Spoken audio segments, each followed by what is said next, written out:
digest. From lane to the new shining ground, echo chants where the legends are found. Heroes carved in the heart of time, we march on through grit and grime. Oh Tottenham, Tottenham till I die. Raise the banner, let it fly. Through the rain, through the fire, this is my club, my only desire.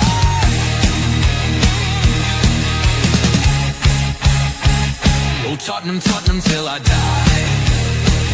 Raise the banner, let it fly. Through the rain, through the fire, this is my club, my only desire. Echoes of King and Greaves in the air. Every goal, the sound declares. Heartbeats pound like a drummer's song, marching forward, fierce and strong. We're the ones who rise in the clash. Numbers running in a white shirt dash. History burns in the roaring crowd. Every game we scream it loud. I'm Tottenham, Tottenham till I die. Raise the banner, let it fly. Through the rain, through the fire, this is my club, my only desire.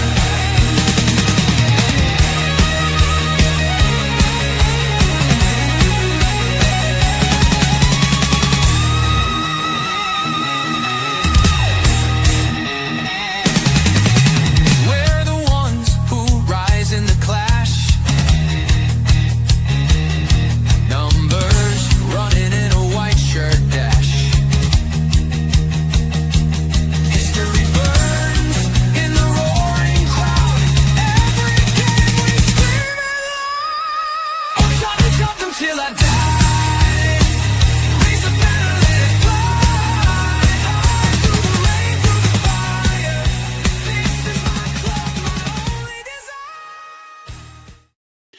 Hi, guys, and welcome to THFC Till We Die, the home of Tottenham past, present, and the exciting future under Thomas Frank as our new manager. And yes, I am back from my break. I am back from my holidays. It's good to be back. Good to be back in the hot seat again. And also, but a lot has changed since I went away. I guaranteed it, James, right? I did say to you the night before I was due to go away, You did. yeah, You I'd did. be in the air and news will break. And lo and behold, I didn't even land at the hotel and news broke of Andrew sacking. So, firstly, how are you, man? Thank you very much for everything you've done while I was away. Absolutely fantastic hosting, you and Steve and Tequila running the show, but you as well. You've done a brilliant job hosting as well. So big up to you. But all changes, man. Big changes at the club.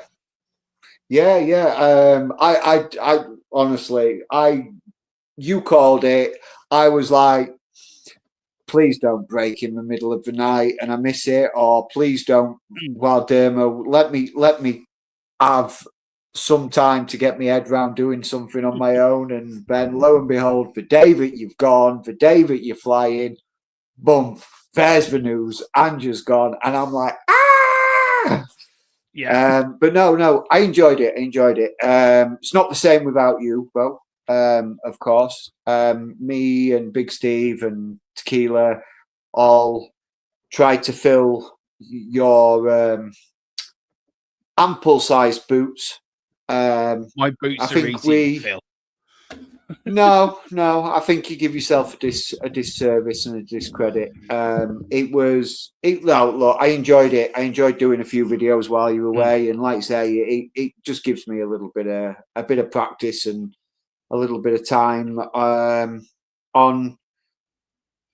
camera on my own or with Steve and hosting. But it was good. I enjoyed it. It was thingy. Anyway, how are you, my man? How's your day been? Have you been enjoying the lovely weather? Yeah, it's beautiful here in the southeast of Ireland. Absolutely, sun splitting the trees. But yeah, all change. Look, I think from a selfish point of view, I was sad to see Ange go, but there was a part of me that went yes because of vindication for our channel. And I think for us that was good for us as a channel that we actually brought. I actually checked it today. We broke it 2 weeks before it actually came out. Was it 2 week? I Yeah, thought it 'cause was I'm the not. Sunday, but I thought it was the Sunday.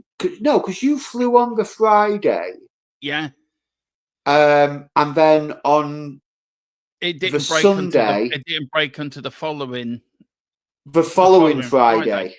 Yeah, Yeah, but on the Sunday is when I'd got confirmation for. So as you yeah. flew on the Friday, on the Sunday, I got the confirmation Mm, for the Friday. It might have been Friday night actually. I know it was late because it was yeah. around about 20 to 12, Mm, and in a night, and the news came into me from my source, and yeah, but Thomas Frank had signed his contract. It was just a mhm. case of dotting the I's and crossing the T's and figuring out his backroom staff who was bringing with him. Yeah, And I went live, broke it at that time, and then the Friday after, I was actually expecting it sooner than the Friday, and I'll be honest yeah, with you, there was a little moment where I was like, whoa, hang on a second, why is this taking so long? But it turns yeah. out it was just a case of the posturing of Tottenham and of Brentford, of It the was all about his backroom staff, wasn't it? yeah, About his backroom yeah. staff getting in and getting it in. But let's welcome a few people in and we will crack on. Big up to David Clark as well. Always here. Hi from Leicester. Hope everyone in the chat as well. Big up to you, David. Hope you're doing well.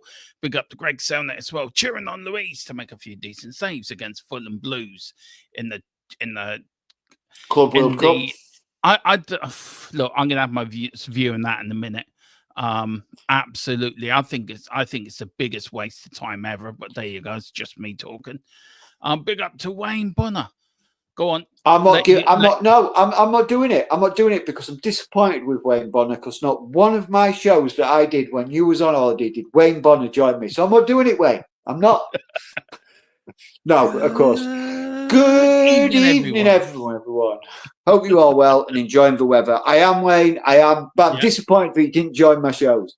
I was getting geared up for a big Wayne Bonner good evening, but I didn't get one. But hey ho, such is life. It's good to see you back in the channel. Yeah. Big up, Wayne. We've got Giant 68. Hello, guys. Dermo, you go on the holes and all the Spurs things. Yeah, all things Spurs changed to do. All hell broke loose. Big up to Dan Davenport as well. Hey, Dermot. Hope you had a super holiday. I rarely did. I sat at the computer today for 3 hours. I was brain dead. I didn't know how to put a show together, what to do on StreamYard. It was like completely, utterly, what am I doing? And then after 3 hours, it all clicked into gear. We got Tequila. Big up to you, Big T. Big up Tequila. Big up, guys. This is Dermo. Still drunk, I see. I'm always drunk. Big up to Eltel Cockerell. Good evening, guys. Good evening, Eltel as well. Afternoon, guys. Big up to you, Colum, as well. And I think Colum's got a member chat. He's become a new member as well. So big up to you, Colum. Thank you so much. It really means a hell of a lot to us guys here, and all the work you do in the background as well. Is that with this show would not run without you in the background, Colum. Really wouldn't, man. So big up to you. Wayne Bonner says YouTube didn't notify me the swines they've been playing silly buggers again. I don't know. I don't know what to do about that. Either unsubscribe and subscribe. That's the only thing I can think of. Yeah. Can do. Well, have I missed something? Yeah, because Tequila put a chat in somewhere. I'm just trying to find it again. Where is it? Here we go. No, not that one. Not that one. Levy I did refused see to that take one. action until Dermo left. He was waiting for Dermo to Yeah. leave. Levy's a true leaver. Dermo, he certainly is. This was it here as well. It says James did a show from a bus. Classic. Yeah, I did. I did a show from a bus. Did all the wheels go round and round? Yeah. It was awful. Obviously, it was that was when Postecoglou's sacking got announced. And literally was traveling home from work, and it just comes up on my phone that he's gone, and I'm like, I've got to go live. I'm out. Oh my god, what am I going to do? And I'm like throwing it all together as quickly as I can, and I'm sat on a bus. There's people walking by, and they're all looking at me because I'm sat there talking into my phone, doing a YouTube live on a bus, and it's like there's people giving me the funniest of looks, but hey. It was good time. Good time, that one. That was Big fun. up to Hot God 10. Big up to you, James, as well. Says good evening, Dermo and chat. Big up, Hot God. Hope you're doing well. Yeah, James doing the show from a bus. Must have been a slow coach. LOL. Big up, Dan. Big up. What the hell was Dermo watching for 3 hours on a computer? Blank screen, Wayne. An absolute blank screen. I actually went outside and sat outside with Mrs. Tron. I said, I can't get my head in the gear. And she whacked me around the head with a frying pan, and suddenly everything started working. So big up to Mrs. Tron. Big up to big up to Johnny. Goes, oi, oi, legends, evening. Oi, legends, evening. You're the legend, Johnny. Big up to you. Colin says, I wish I had time to do that, Dermo. Right back to work as soon as I get back from my holidays. I know what you mean, man. I know what you mean. Big up Simon Cohen as well. Big up. Hi, lads. Spurs are in for the restriker. Yeah, there is an awful lot of rumours flying around. So we will sort of try to get into that as well in tonight's show. Big up to AK Shregs. Johnson again. Ole. See, I keep telling everyone, Brendan Johnson is the man. Nobody believed me. Now they're all coming back and apologise. So the Johnson apology opening is now open. I will be accepting apologies from all directions. Please send in your apologies to THFC till I die, and I will be accepting them on an apology basis. Now, I may accept some, I may not accept others. It will be on an apology bit by bit. We have to wait. We have to see where that goes. Big up to Wayne. That's what I did. Tequila mentioned what happened in a few channels I watch. Oh, I don't know. YouTube's been a bit funny recently anyway. Big up to Tequila. Pornhub got a lot more than 3 hours to watch, so I've heard, of course. Well, you wouldn't know, would you, Tequila? And Wayne says, I've heard the same Tequila cough. Right, not going down that route, lads. This is a professional. I want to start off first. We've been nominated for 2 awards. Let me get what we've been nominated for, guys, and we do need your votes for this, actually, guys. So if you can vote for us, it would be absolutely brilliant. The link for the voting is in the link below in the description. We actually have been nominated for best daytime channel and also the most underrated channel as well. So, guys, thank you. I mean, how do you feel? I mean, I'm quite honored to get this, to us to be nominated. Is quite an honor. Yeah, I mean, to get nominated is amazing. Not just once, but in 2 categories. The one that surprises me though is we didn't get nominated for the breaking news. I know, because our breaking news is second to none. It is. I mean. It is. So that one shocked me that we weren't in that category. It shocked me as well, to be fair. But no, I agree. I mean, it's. I mean, I've not been with the channel for that long, but to get a nomination in a couple of categories is thingy. And I would like to say I'll back you up on that one, Dermo. Please, guys, follow the link in the episode description. Please go vote for us. It's very much appreciated. Also, if you're near the episode description, please smash the like and subscribe button. Also, pick up your memberships. We are going to start releasing membership-only videos. Yeah. Also, we're also going to be releasing membership perks where we're going to be able to offer discount codes on various sites and have-nots and whatnots. And that will be coming very, very soon. So please, guys, do hit the like, hit the subscribe, pick up your memberships. Me, Dermo, and all the team, we very much love you guys, and we very much appreciate all the love that you send our way. It did. Tequila is actually right in this. I was shocked as well to get nominated for the daytime, considering we go out at 8 o'clock every night. So, I don't know. It's daytime somewhere, I suppose. Yeah. I do suppose. Big up to Simon says Spurs are not in for Grealish. I'm waiting for a massive update at the moment from my source, and then we will bring it to you. Like and share, share and subscribe and vote for us, and I will leave an Arsenal shirt somewhere in your house. Ooh. So there you go. If you don't vote, an Arsenal shirt will appear. Do you remember the video back, the ads back in the day with the man with the chocolates? What was it? Black Magic. Oh, the milk tray ones as well. Milk tray one, yeah. Yeah. That's column. He'd be, instead of leaving you milk tray, he'd be leaving you an Arsenal shirt. Big up to Wayne Dye, evening all. Let's sell Johnson, Romero, Gray, Kulu, Son, Solanke, and let's get some good players in for once. Right. Well, I'm not selling Johnson. I'm not selling Romero. I'm not selling Archie Gray. I'm not selling Kulu. Sonny. He's going Saudi. Yeah. I think he's going to go Saudi. Yeah, I think the last two I would talk about, but the first four I would know where they're going anywhere. Johnson, no. Romero, no. Gray, no. Kulu, no. Look, for me, Sonny deserved to go on his own terms, in my opinion. He does. Do I think he can still do a job for us? Yes, I do. I still think he can. Do I think that his legs are gone? Yes. So use him as a bit part play. Use him as a super sub. Bring him on with half an hour to go, or 45 minutes to go. That sort of thing. An impact sub. Yeah, but a high quality impact sub. That's what Son needs right now. It does, and for me, Solanke. Look, I like Solanke. He proved me wrong last season, but he's not this striker that's going to get you 20, 25 goals a season.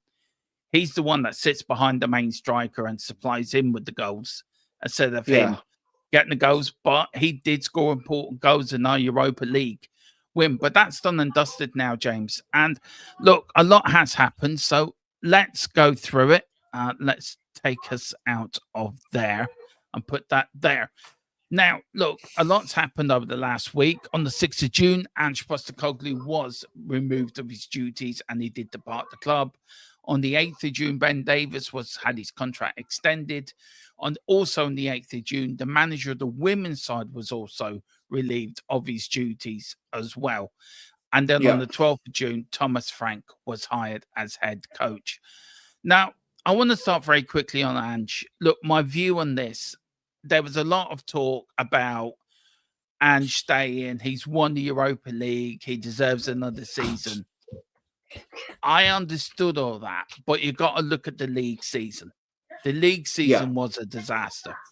So if you're a chairman or if you are a manager of a company and your employee is not doing his job, he's not meeting his sales targets, he may be the greatest guy in the office, he may be the great person to get everyone going, but he's not doing his job, you're not going to keep him, are you? You are going to move him on. You are going to get rid of him. So in my view, I think it was the right decision from Daniel Levy. I think where it became a little bit, is he staying, was all the season 2 is better than season 3. Season 3 is better than season 2. Yeah. And I also think that was put pressure on Levy not to sack him, in my view. That's how I looked at it. When I saw that and I saw what he was saying there and the response he got from the players and the crowd, I think he, at that point, he knew that the writing was on the wall. Yeah. And I think that was a way for him to try and say, look, I've got the support of the fans, I've got the support of the players. You can't sack me. I think that was a way of him trying to buy some time. Yeah.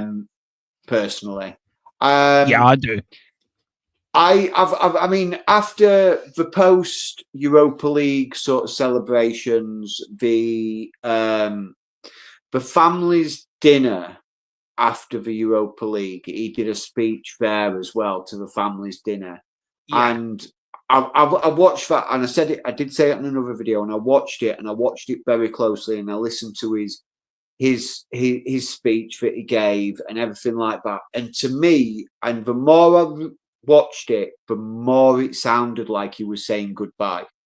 Like he even knew then. And then when we did the parade afterwards and everything like that, and the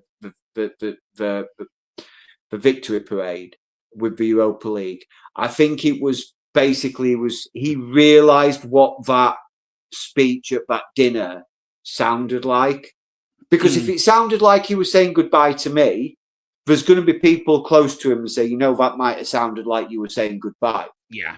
And I think that's the reason why he then came out and said season 3 is better than season 2, to try and sort of say, well, look, I've got all the support. I've got the support of players. I've got the support of the fans. I've just won as a trophy. Let's try and give us another season. But yeah, I mean, look, I was sad to see Ange go. Don't get me wrong, but I will tip my hat to him and wish him all the best in his next endeavour. And thanks very much for winning us a trophy, Ange. But onwards and upwards under Frank. Yeah, I mean, to be fair, he is only the 3rd manager in our history to win European trophies, so you can't take that away from him either. And Bill, Nick, and Keith Burkishaw only are the other 2. But at the time, there was a lot of talk. All fans saying, we want Ange to stay, deserves another season. You cannot look at his league's record and think he was any good. He had to go. And then you get Thomas Frank to come in. And you look at Thomas Frank's record. It's not much better than Ange Postecoglou's record, to be fair. There's not much difference in it.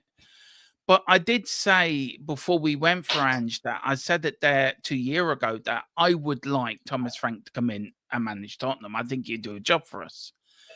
Now, one thing I like about Thomas Frank is that he is a tactical manager that knows how to set up a side to be difficult to beat.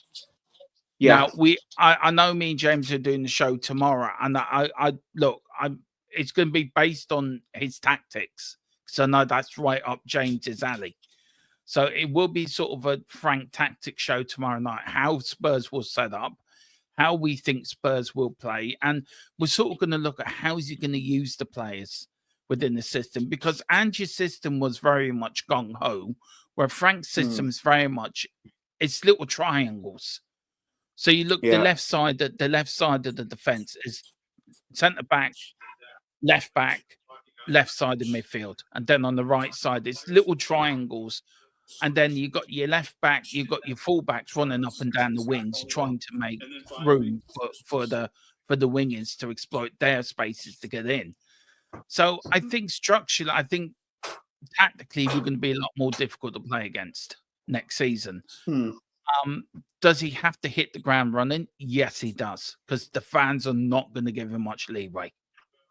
I think it's a very brave decision by Levy to get rid of Ange.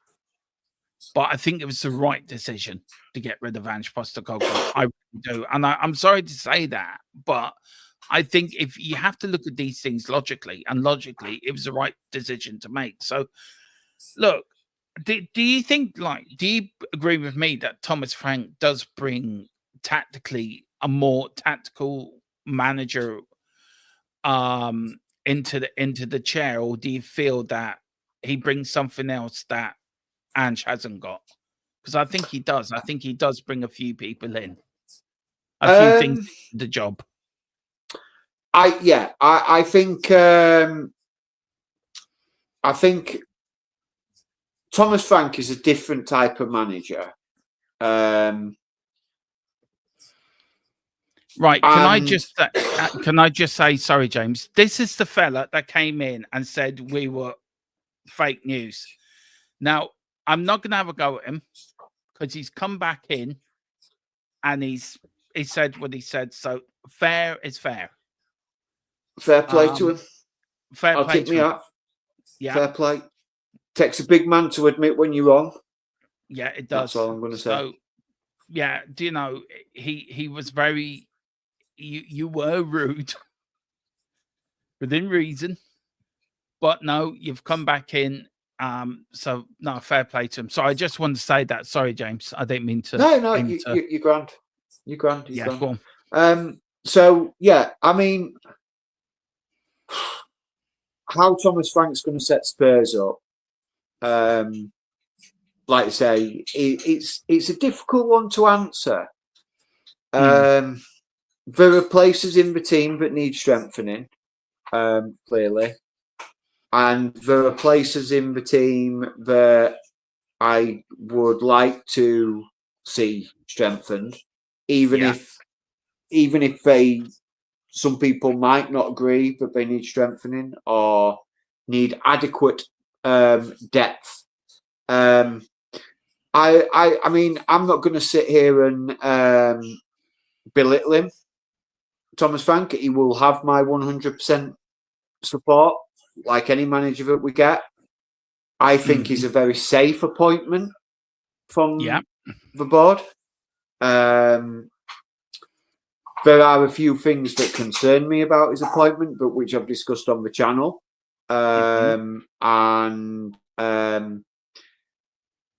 But how he's going to set us up, I would like to see him adopt more of a pragmatic approach to the league and try and make us more difficult to beat. Yeah. I mean, Jose Mourinho tried to do that and it didn't really work out great for him. So as long as we are not gonna sorry guys, I'm just gonna have to disappear for 1 second. Dermo, just carry on. Yeah. Okay. Look, yeah. I think, look, for me, I think Thomas Frank for me in one way, I think will be better than Ange. I agree with Hoggo. Says Ange's downfall is he was no tactician, he's no coach, he's a strange anomaly. Great cup win, forever grateful, but it was an awful league position. You cannot lose 22 league games and keep a job. No, and Spurs, come on, where is it here? Come on, you pause says it here. It's brilliantly. If you're a salesman, starts a new job, takes over £38 million accounts, he loses 22 of them to a competitor, but signs up one worth 5 million. He still lost the company money. He will 100% will get the sack. Exactly. Absolutely. Big up to Colin X. It says, let's be realistic. Ange is let's be realistic. He's not, but he's in the group of managers that have won a European trophy at Tottenham. He's one of three. He's not the same league as Bill Nick. I don't think he's in the same league as Keith Birkinshaw, but he has won a European trophy, and only two of the men have done that, Bill Nick and Keith Birkinshaw, to be fair. Jan says, wait and see the roster finalised and work Frank was set up. Yeah, big up to Giant. Thomas Frank is a better coach, more tactically flexible. And that's the thing. We have to be more flexible in our tactics. We have to have a manager as well, guys. That's going to be, I think, quite comfortable of managing in all fronts. You just can't have a manager that is just going to manage on one front. You need a manager on two or three. Is Thomas Frank going to do that? I think he is. Is he the great manager? No, he's not been successful. He hasn't won anything, I don't think, apart from getting promotion for Brentford. But I think you have to have a manager that's going to be flexible in his tactics, and Thomas Frank is that. And I do like him. I like the way he gets his team going. I like the way he sets up his team. You watched Brentford against some of the teams last season and the seasons before, especially. Do you remember when they beat Manchester United? What was it, 4-2 or 4-1 at their ground? Literally tore them apart in that first half. So are we likely to see a more counter-attack in Tottenham than an attack in Tottenham? So more, let's go back to Conte Mourinho style football, but with a twist. Sorry, Dermo. Yeah, I was just catching up on the chat. Yeah. I mean, I like what Boris is saying here. Sorry, he says he sees Frank on two systems this season, that being a 4-3-3 and a 4-2-3-1. And if we do well, we move to a 3-5-2 as well. I'll be honest with you. I'll tell you what I see us doing. I'll see us playing a 4-2-2-2. So 4 at the back, two defensive midfielders, 2 wide players, 2 wide men, 2 up front. Yeah, I think that would be a tactic that, and certainly the players that we've got would suit that kind of system. We do have great depth we've got, with Matisse Tell coming in, we've obviously got a bit more depth for the wings. You've got Decky who can play out on the left, Richie who can play out on the left, Tell who can play out on the left, Mikey Moore that can play out on the left. And when you flip to the right, you've got Mikey Moore can play out there, Brennan Johnson can play out there, Decky can play out there. So you've always got that rotation of the players. And then if you then bring in another striker, you could have Solanke playing more as a deep-lying playmaker, but sitting up top, and then more of a pressing forward, supporting them. But look, it's going to be an interesting time for us, and I think as long as he's given the resources to build the but team. Isn't that the same thing again, James? Resources, giving the manager resources. It's the same conversation we have all the time, isn't it?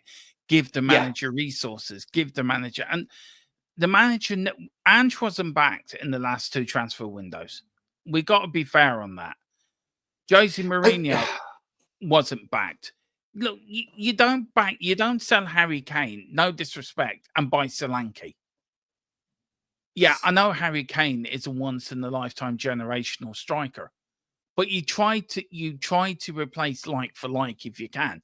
Solanke was never going to get you 20 goals a season. You need that up front.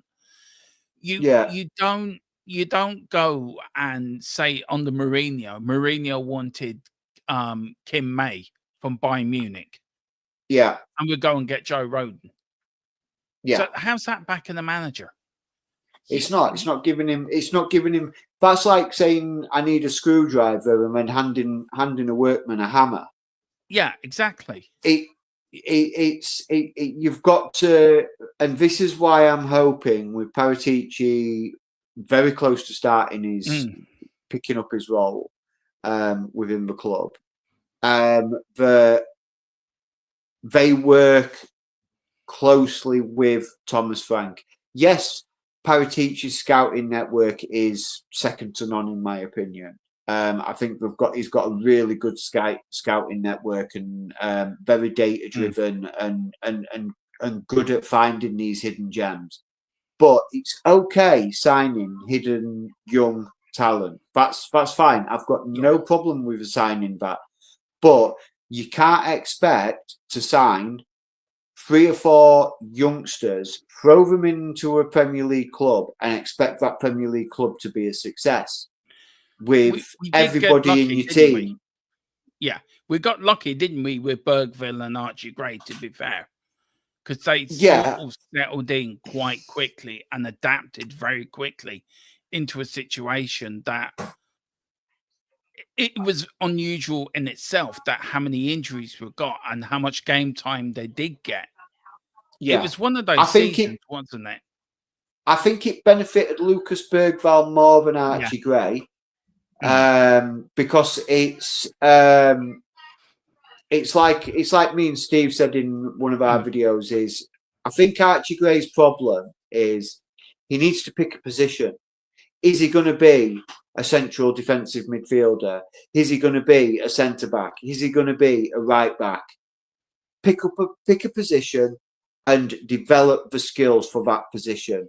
When you are being asked to play centre back, midfield, and right back, that is very difficult because they're three different positions and require three different skill sets to be able to play in as certainly in a Postecoglou system. Yeah, that is what you. So as a right back, he was asked to be surging forward but also cover. As a central defensive midfielder, he's been asked to play as more of a holding role. But when you've been asked to go push forward, and then also now you're being told your natural instinct is to want to influence the game and sort of push up and influence. So that then becomes sort of a conflict within yourself. Do I stay? Do I go? What do I do? And then as a centre back, and I mean, he had playing as centre back. You've got to remember that kid had three different centre back pairings. He played next to three, maybe even four. I know Dragusin was one, Danso, Ben Davis, and Van der Ven. So he played with four different centre backs, and there's no continuity there for him to be able to sort of say, okay, I'm playing as a centre back. This is what my defensive partner's going to be doing, and this is what he expects of me to be doing. And when you're on the pitch and you're playing a match, training's training. Yeah, you can train a position all you want. Yeah, playing is completely different. You've got to be able to adapt on the fly. And he did that. Both of them did that. And he did, but he had his better games playing right back or centre back than he did playing as a defensive midfielder. As a defensive midfielder, I think he was overwhelmed because he was left isolated, trying to stay back. Yeah. Can I just say, Boris, just very quickly, I just want to talk this from Boris. I know he's been talking to Tequila. Me and Tequila were quite badly attacked, actually, Boris, about this. And I've been away for a week, so I'm entitled to talk about it and entitled to get my views on the person that I wasn't here when he was sacked. So I am going to talk about it. It'll probably be the last time we talk about it on this show. And then we will move on and talk about Frank, and we'll talk about the tactics, and we'll talk about the plays he's going to go after. We're going to talk about the Tottenham that Frank's going to build and see us succeed. But me and Tequila were got attacked a little bit from it. So I know I've been reading half what you've been saying in the chat, and but me and Tequila, people did come after, especially Tequila that came after. So I think I'm entitled to talk about it because I wasn't here when it happened. So I'm getting my view across of how I feel and how I see it happening. Just wanted to put that out there. Sorry. The chat's hopping again tonight. Big up to Ian Ferguson as well. Big up to Ian. I got a couple of questions. You brought up something in that, James, I want to talk to you about. Big up to Wayne. Tactics would be nice. It would. Tequila says any kind of tactics, Wayne. Yeah. Big up to Jazz Fusion. Prefer 3-5-2 over a 4-3-3. Right. This 3-5-2, right? Yes. We were shouting to go three at the back. And we went in against Everton. Absolutely, Everton destroyed us in the first half. We played it under Mourinho. We played it under Conte. And people were shouting back then, let's go to a 4. We need to play at 4. I think we're better playing with a back 4 than a back 3. I don't think we have a back. And also, I think Dragusin will be the one that gets moved on. Out of the 4 centre-backs we've got, Romero it's a coin flip if he's going to stay or go. Van der Ven, he's staying. Yeah. Danso, I would keep in a heartbeat. I think Danso's Well, a he's far just better. he's just coming anti on his permanent deal. He's not going anywhere this summer. So Dragosin is the one I would let go. But if we do sell Romero, then do you have to keep Dragosin then, don't you? You're sort of forced into keeping them. Or who do you go after to replace if Romero does go? Because I think in the next couple of weeks, it's going to be very vital where our transfer window is going to go when it comes to Romero. And we forget that the transfer window has reopened today as well. The window has reopened. Yeah, it reopened today. Yeah, the transfer window is back open. It was only closed for like a week, 7 days. Yeah, a week. And look, I understand that they opened it early for the clubs in the Club World Cup, but to open it and then close it for a week and then reopen it, look, just open it, and it should have just opened it and left it open. In all fairness, but what I think they did by doing that is they created this hype of like this little mini window where a lot of the bigger clubs, like your Real Madrid, your Bayern Munich, your Liverpool's, Paris Saint-Germain's, they were able, who were part of this Club World Cup, were then able to sort of start chucking money around, because what you've got to remember is that short window that opened, the money that they spent does not get accounted for in this season's budget. It's last season's budget. So for the clubs that, because I look, a lot of colleagues at work have been saying to me, how have Liverpool managed to spend out nearly 200 million already? And it's quite simple. They didn't spend a lot the season before. They had money to spend, and that's why they've spent it. And some of the transfers, like the Frimpong deal, certainly, that came from last season's money, or part of the last season's financial fair play allowance. Whereas the Florian Wirtz transfer all comes from this season's financial fair play kitty. So and this is the reason why a lot of the big clubs were chucking money around. I mean, Real Madrid buying Trent Alexander-Arnold. He was out of contract at the end of the season on the 30th of June, but because they wanted the money, they wanted the player, and they could offset the cost by chucking it on last season's financials. Why not? I agree. Do you know what I mean? I agree. Big up to Jim Spurs 81 from X. Big up to you over there. If you are over next, do come over, hit a like and subscribe on the channel, and jump back. Is there any news, Dermot, from your source about Levy and the potential takeover? We are waiting for news. As you can understand, this is a very delicate situation. And there's a lot I can't say that we know what's going on, but I cannot say. And believe me, it's frustrating. It's frustrating for me. It's frustrating for James. It's frustrating for all of us here on the channel. But it is happening. It will happen. And I can guarantee it will happen. Something's going to happen. I do have welcome few. Go on, if Steve will know. I was going to say that, James. I was just going to say, Dermo, just to add on to that, is like we are both sat on information that we would love to be able to bring it to you guys. It's just we're not allowed. No, it's as simple as that. And it's really frustrating. It is so frustrating.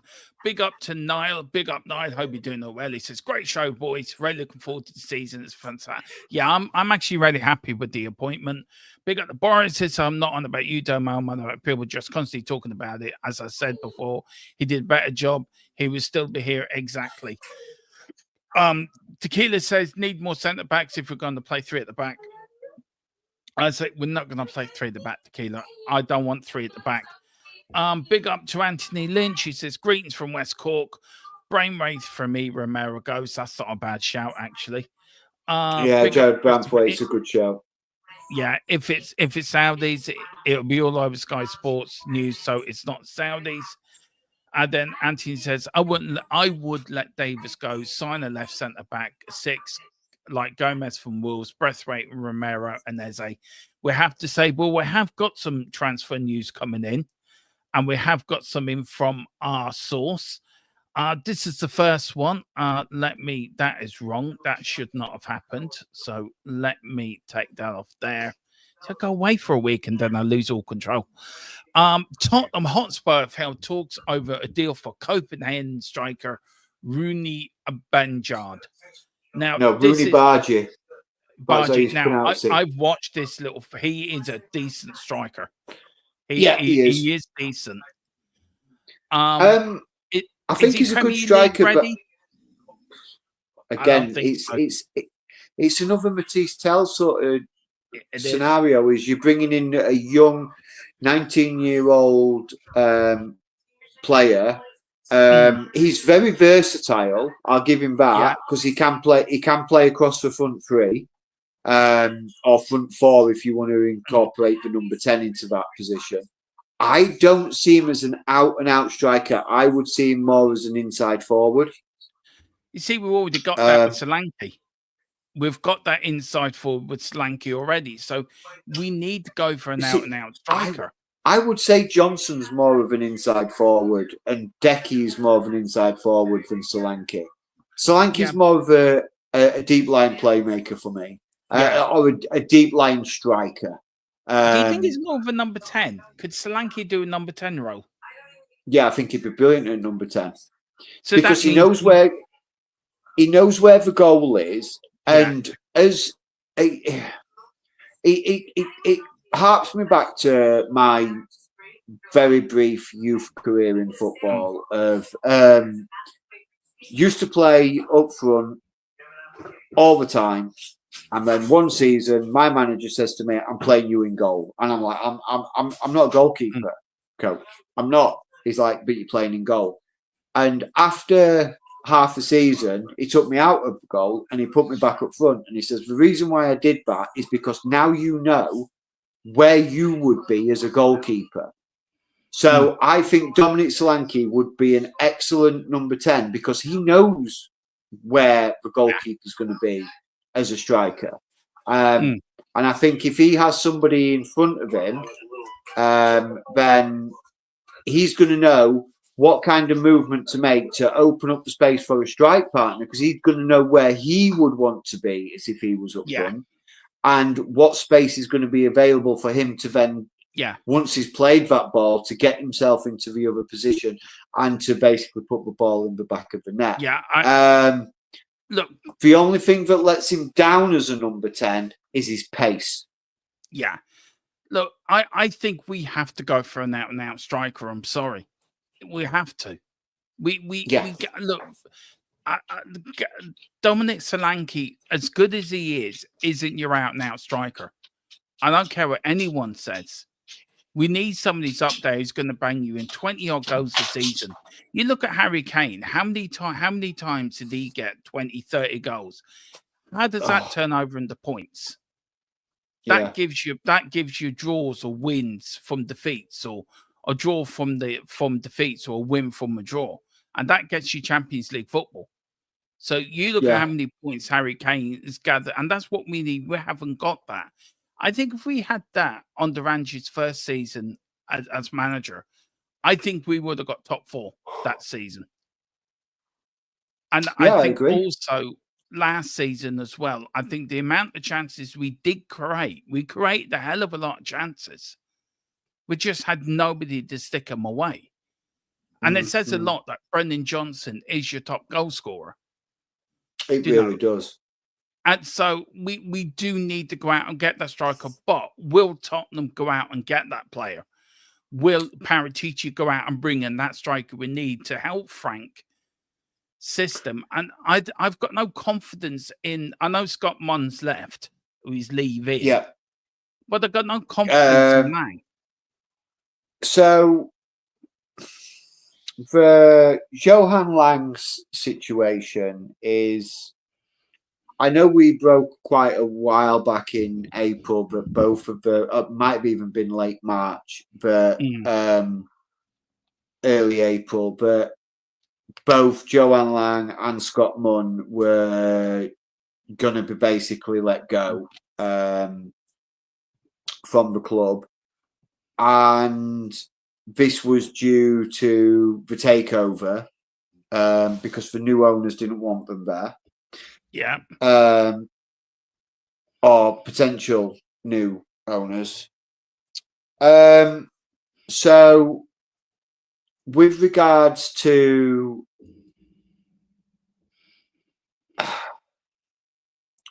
those, I have more belief that Paratici knows we need another striker.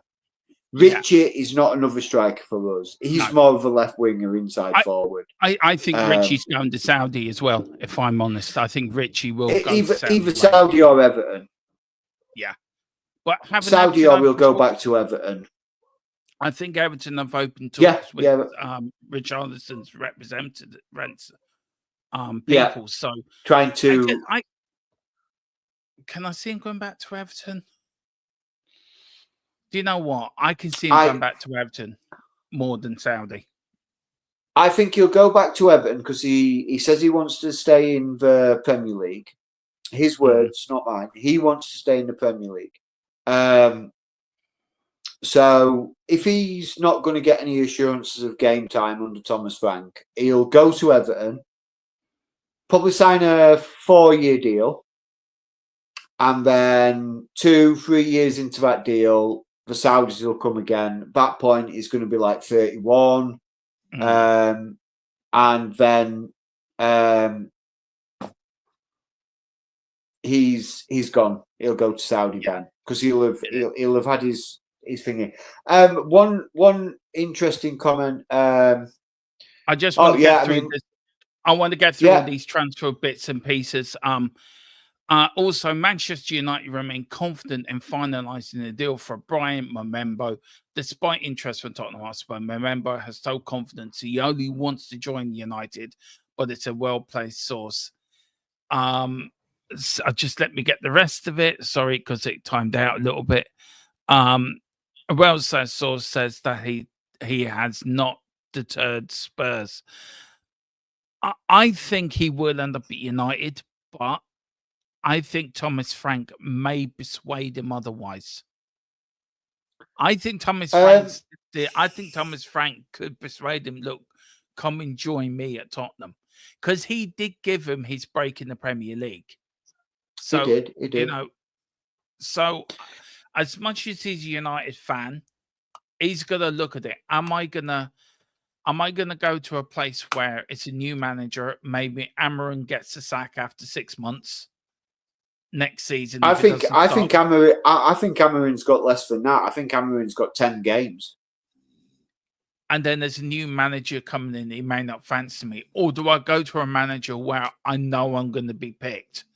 I know how to play under this manager. So what do you do? Where I can understand he's a Man United fan and your boyhood club, you want to play for Manchester United, but what do you do? If I was him, look, I understand playing for your boyhood club, Manchester United. It's hard to turn down. I can see him going to United, but there's something in the back of my gut telling me he may end up at Tottenham. That's just my gut telling me that, but I don't know. It's a tough one, isn't it? What does he do? Look, right? It's head over heart, isn't it? Really? Yeah, it is. It's what you're going to get ruled by. You're going to get ruled over by your heart because you've got the love for Manchester United, or is your head going to kick in? And Man United have Kane their number one target. No. He won't go to Man United. No, he won't go. You know what? You know what, Christopher? I honestly was thinking this man is talking some sense with the other comment you put up on regarding that's one Vicario. Vicario. But that one, no. I can't see Kane going to Man United. If he comes back to the Premier League, he won't go to anybody but Spurs. I don't think he would do that to the Spurs fans, or anything like that. But with regards to Mbeumo, they're going to have to basically sell him on a project, and they are going to be going back to greatness. Because right now, I mean, look, the Man United fans can crucify me or whoever want to crucify me, by all means. But right now, Spurs are a bigger club than Man United. Manchester United. I'm going to disagree with you there. No, Manchester United's pulling power is all based on their history. They're in financial destitution, right? They're letting staff members go. Old Trafford is falling to pieces, literally falling to pieces. They've won a few trophies a couple of seasons ago, but what have they done realistically? Yes, they got to Europa League final this year. So did we. We beat them. We beat them 4 times this year. But if I'm looking at this as a player, and looking at it and not letting my heart overrule my head, and I look at it, sort of trying to look at it from the outside looking in. I'm looking at Manchester United and seeing that, okay, fair enough then, they've got Ruben Amorim as the manager. It's already well documented that pretty much everybody, barring Bruno Fernandes and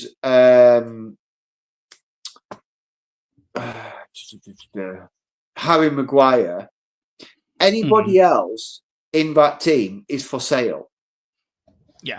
Look, now, you ask me about the Manchester United team from 10 years ago and say, how many players in that Manchester United team are going to be for sale? It's going to be 1 or 2 players that are on the fringes, who are squad players, don't get week in, week out football, and they're looking to develop and move on to progress their footballing careers.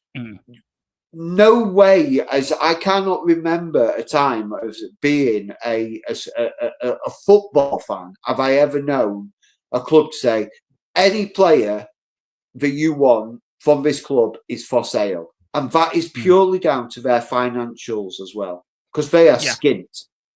Look, I'm going to slightly disagree with you. I don't normally disagree with you. But that's fine. You can disagree with me. Manchester United are a big club, as we're a big club. So are Manchester United. I think Man United are slightly bigger than us because of their history, because of that. They've got the pulling power. We don't. They will pay the wages. We won't. Now, you can look at their financial problems. You can look at Old Trafford. You can use all of that in the melting pot. And you're right to use all that. But at the end of the day, they will pay the wages for the players to come to play for Manchester United. Daniel Levy won't pay the wages for players to come to Tottenham Hotspur. So if you've got a player that, say, Momembe, right, wants 170 million euro, 170,000 a week, right? Tottenham only going to pay him 140. But we would pay Timo Werner 160. But Manchester United go, okay, we'll give you 200 grand a week. Where are you going to go? You're going to go for the higher money. So, but what would you prefer? Would you, right? And this is where I'm going to disagree with you a bit here, Dermo, right? Because if someone offered me £200,000 a week, right? If someone offered me 200 grand a week, and the only competitions I were playing in were the Premier League and the domestic cups. Yeah. Or if someone offered me 140 to 150,000 pound a week, and I get to showcase my skills on the biggest stage in the Champions League, as well as playing in the Premier League and the domestic cups, I'm going to take a 50 grand hit on my wages and play in the biggest competition, because that's what footballers want. Yeah, They but want to if you're play on the biggest stages. Yeah, but if you're a Manchester United fan, you're going to go and play for your Boy Hill club. So that's also another pull-and player as well. He grew up as a Manchester United fan. So like, if somebody came in for me, I'm a Spurs fan. If Tottenham or Man United came in for me, and I'm going to go and play for Tottenham because that's my Boy Hill club. So as much as I want him to go to us, of course I do. But I just think the Thomas Frank pull may be the deciding factor. I think if Thomas Frank stayed at Brentford, I think he might have gone. He would have gone to Manchester United, no problem. But I think him at Frankfurt at Tottenham, and another one as well. There's another player in here as well who I think Spurs should go, and Anthony Lynch as well, is Nathan Collins. Yeah. Now, I've seen a lot of people slag Nathan Collins off. He's not Tottenham standard. Well, what is Tottenham standard? We finished 17th last season. We finished one above the relegation zone with players like Romero, Mickey van der Ven, Porro, Udogi, Bentancur, Basuma, Sarr, Solanke, Brennan Johnson, Sonny. So, the squad needs freshening up. The squad needs pulling apart and putting back together again. So I think we have to go for these type of players. The players that are hungry to play for the shirt, that are hungry to put in the shift. How many times did we criticize Romero last season for not putting in the shift? Yeah. Or he was quick enough to call out the board, and rightly so. And he was quick enough to call out, sacking Andrew was a bad mistake. But where were you when we needed you, when we were losing games? Where were you when you're making stupid mistakes? So I think a lot of these players have to really look at themselves this summer. James Maddison included, a lot of them have to look at themselves and say, could I have done better? Yes. Did I let the manager down? Yes. Did I let the fans down? Yes. And I think we've got to look at these other players that, like a Nathan Collins or a place like this, would they improve our squad? Would it be good backup for a Mickey van der Ven?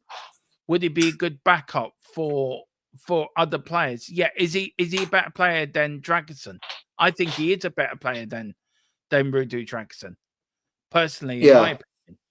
So we have to really look at, we have to do well in this transfer market. We have to back Thomas Frank. We really do. There's a few more here. There's another one here. Look, just very quickly on this. Does he go to Spurs or Man United? Where do you think he's going to end up? Personally, he'll end up at Man United. He'll end up at Man United. Yeah, of course he will. He will end up at Man United. I'm not saying that he won't end up at Man United. Yeah. He will end up at Manchester United. But I think it's the fickle nature of footballers. He'll go where his heart is. He'll go where his heart leads him. He'll go to Manchester United. Yeah. And I just think he's going to commit career suicide by doing it. Will he be a bad player at Manchester United? Absolutely not. Will he score goals at Manchester United? Yes. Absolutely. Will he win anything at Manchester United? Probably not, because Manchester United are going to languish mid-table for the next 3 or 4 years. I tell you what, my view, I think he'll end up at Tottenham, but I think it'd be a last minute ditch attempt from Thomas Frank. He'll convince him to come to Spurs. I think Thomas Frank will be that deciding factor. Okay. But this is what I love about the transfer window. Yeah. That's what I love about it. Tottenham Hotspur, I thought to be monitoring the situation of Aston Villa midfielder Jacob Ramsey. Ramsey is keen on the switch last summer after Spurs made the move, but Villa were reluctant to let go. I get Jacob Ramsey in all day long. And also go after Grealish as well. 40 million for Man City. Man City want 40 million for Jack Grealish. Just pay the fucking money. Just pay the fucking money and get Grealish. Get Ramsey and Jacob and Grealish in. If the two positive things about Jacob Ramsey and Jack Grealish, they're both English, and it helps with our English registration, our English players registration, homegrown quota, so to speak, for the Champions League. Because if we are not careful, it will impact our squad size for the Champions League. That's true. I believe it is you need a minimum to name a full 25-man squad. You need 8 homegrown players, not including you under 21s. So again, it's one of those. Would he be a good fit for Spurs, Grealish? £40 million. Is he breaking the first team? Is he going to dislodge Maddison? Is he dislodging Decky? If we bring Rooney Bargy in, is he going to move him on? Matisse Tell, Mikey Moore? Are we putting roadblocks in the way to the younger players? So I'm a bit unsure with regards to whether or not it's feasible. David Clark says it here. He says we don't need Grealish. He's an excellent player, but sorry, he slows down the game too much and is currently on 300 grand a week. Yeah, he's going to have to take a wage hit. Nobody's going to pay him 300 grand, so he's going to have to take a wage hit somewhere along the line. I think you just broke up and froze there, Dermo. Have I? I haven't. No, you're back. You're back. Yeah. I was fine. Look, I think he's going to have to take a wage hit anyway. I don't think nobody's going to pay him 300 grand. Could he do a job for us? Yes, I do. I have to slightly disagree with David Clark. I think he can do a job for us. I think you put him out that wing. I think he can do. Jack Grealish could do a job for us. Is he problems? Is he worth hassle?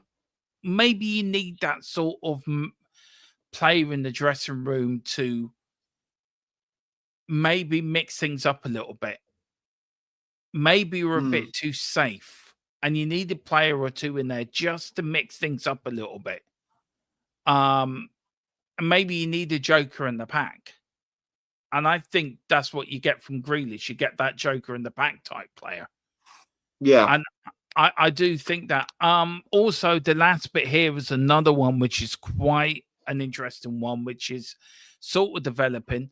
Marcus Rashford has said to be open to a possible move to London, with Spurs being interested, but only if the price and personal fees are fair. Here's another player that at Manchester United got too comfortable he got too comfortable, I think. He got too big for his boots at Manchester United. Amarin chopped him down a bit and he rebelled against that. Went to Villa. I thought he's playing well at Villa, to be fair. Yeah. Till he got injured. Will I like him at Tottenham? I'm 50-50 on him. Does he bring you anything? Yes, he does bring something. But does he fit a Frank system? No. I don't think he fits into Frank's system, and I don't think. Look, I've seen news articles regarding this, and personally, I would sooner gouge my own eyes out than take Marcus Rashford, and I think this is. Again, it ties into what I was saying earlier, is like every player in the Manchester United team are up for sale. Now, how do you generate interest in a player? Oh, you say a club's interested. Yeah. You generate if this team's interested in it, somebody who might have been thinking about it might also then start to inquire about him. Then you release that club's interested in him. So then apparently there's two clubs interested in him. And then before you know it, there's another club looking at him. Yeah. And then it's trying to generate a sale of a player that they do not think is good enough. Amarin doesn't like him. Amarin thinks he's a troublemaker. Amarin thinks that he was too wrapped up in life off the pitch and not concentrating enough on what's on the pitch. Do we need another one of those type of players at Spurs? I don't think so. No. And I just don't think he'd be a good fit in the Frank system. I think, and again, he's another wide player. Do we really need another wide player? We need a striker. We don't need any more wide players. We need a striker.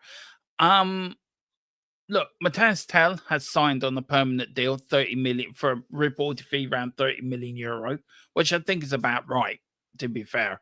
I was quite happy to go with another year's loan with an obligation to buy, but I think at 30 million fee, I think it's more respect. Do you think they've used the Kane money that Bayern Munich owned us? And this is what they've come down to. Yeah, that's happened. Yeah. You know that's happened. There's no way Bayern Munich have just decided to let a player go. Look, we paid what, 7.8 million on his loan fee for 6 months, and 30 million. So that's 30. So we'll call it 38 million. Right now, when Spurs were looking at trying to sign him outright in January, the figures being thrown around were between 50 and 60 million.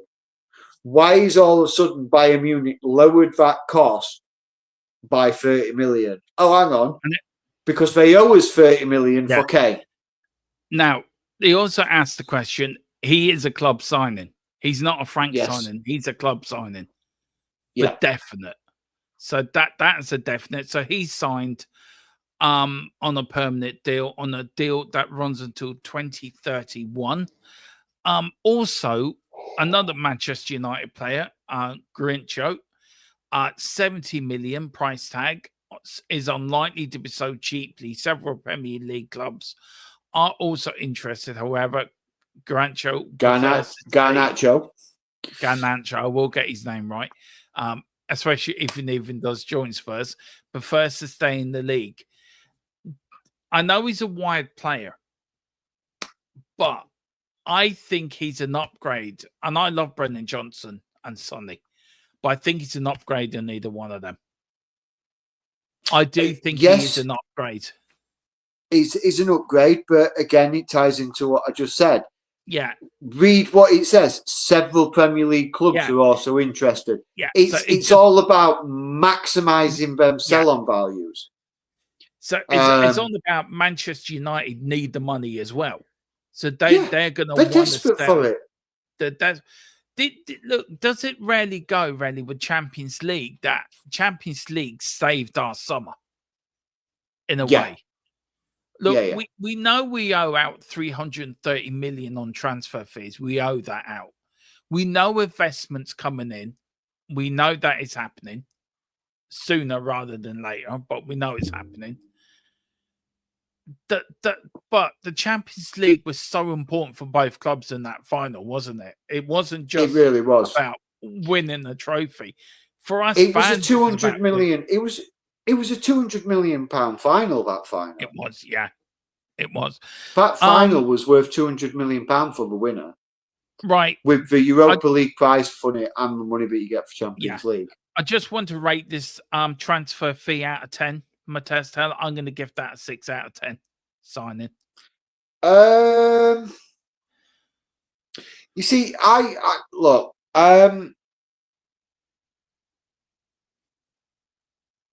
for the money, I'm going to give it an 8.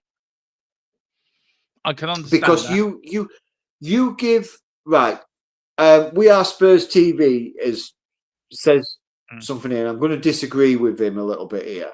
It says, the people who are saying telly's good aren't basing it on facts. They only say nice things about him because they feel it's wrong to slag a 19-year-old off.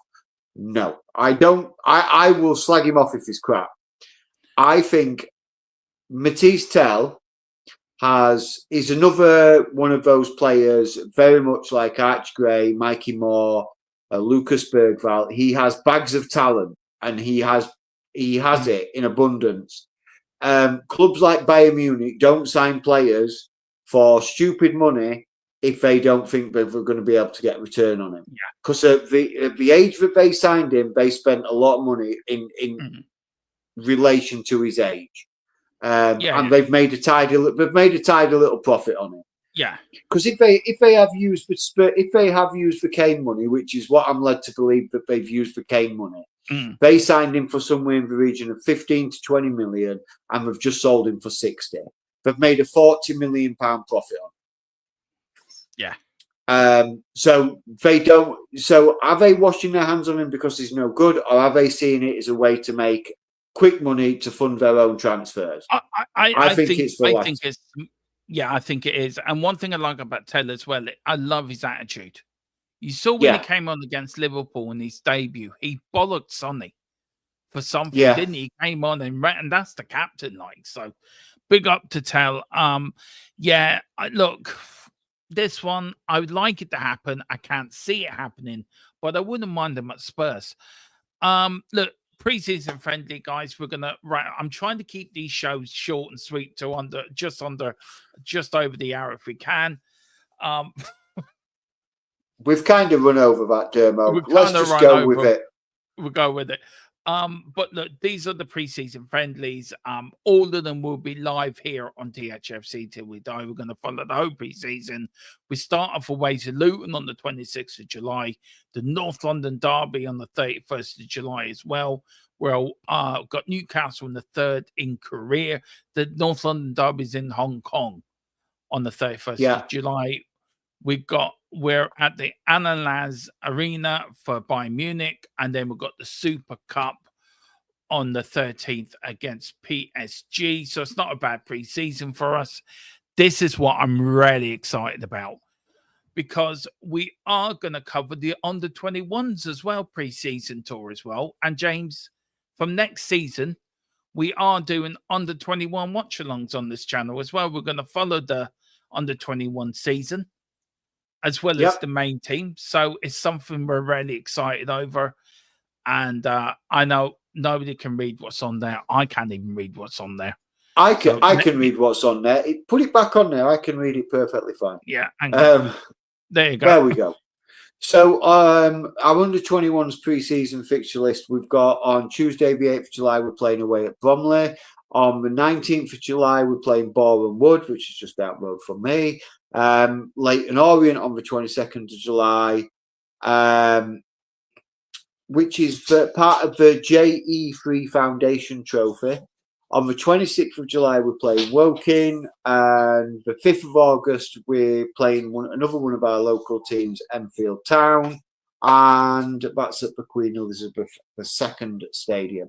And like you say, next season we'll be following the under-21s, doing watch-alongs to them, and it gives us the ability to sort of introduce you guys to some of our rising starlets in the under-21s team. And players that may not be like your Mikey Moores, your Jamie Donnellys, your Will Lancashires, who may not go out on loan, who stick around the peripheral of the first team and under-21s. We can sort of keep a closer eye on them and how they're developing. Yeah, it is. But James, listen, thanks for joining me tonight. Just very quickly, David Clark. No, there's no sign of a new Spurs ladies' new head coach. We will be covering some of the women's game as well, but the big games we'll be covering here on the channel. But as soon as that breaks, as soon as we know anything, we will let you know. But James, thank you very much for tonight. Tomorrow night's going to be an interesting one because it's more of a tactics one. And this is where you come into your own. So do you want to explain to people what you'll be doing tomorrow night in tomorrow night's show? So Because your whiteboard will be coming out again. The famous it will. whiteboard. It will indeed. It will indeed. So we'll go through a breakdown of what I expect to see from Tottenham next year. What Thomas Frank has previously set his teams up like.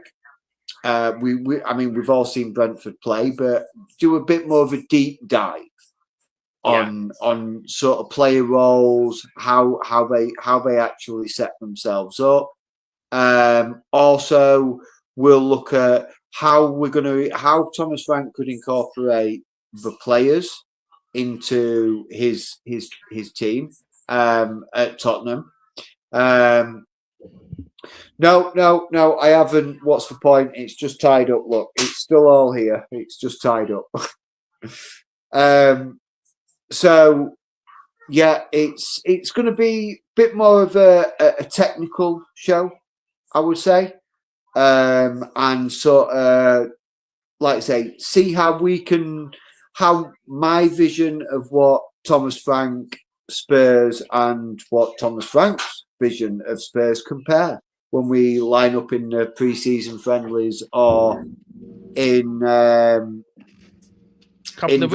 Premier League. Yeah. And also the UEFA Super Cup. Yeah, and that we will be going in depth, and I'll be doing my little bit of actually tactics as well. I'm going to do my little bit of research. So I will be adding to it, which will make James totally laugh, fall over, keel over, put his legs in the air and rub his belly in laughter as him and Colin just look at me thinking, what the hell is this Egypt talking about?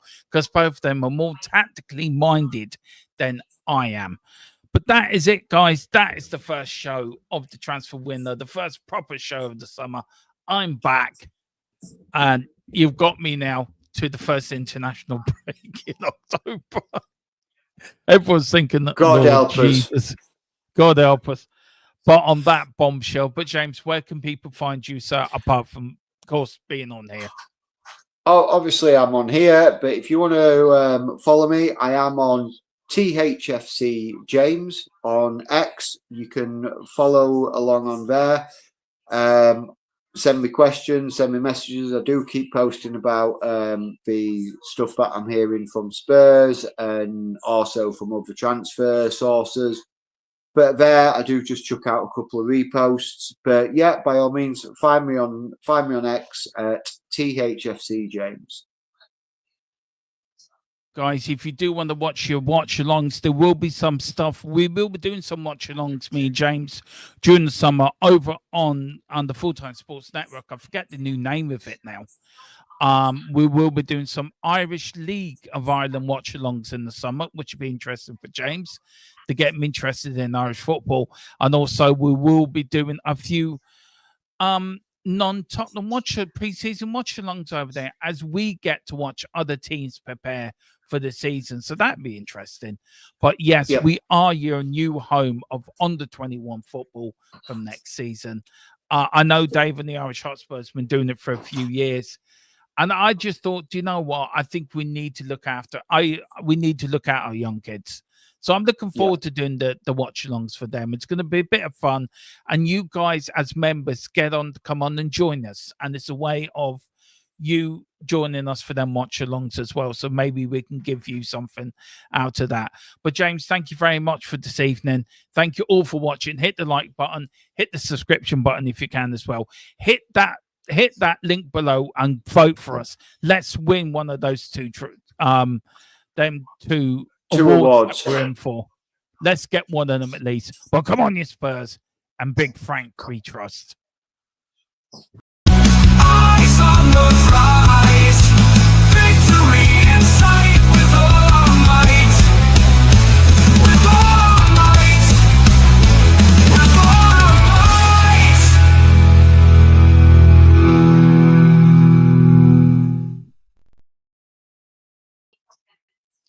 I tell you,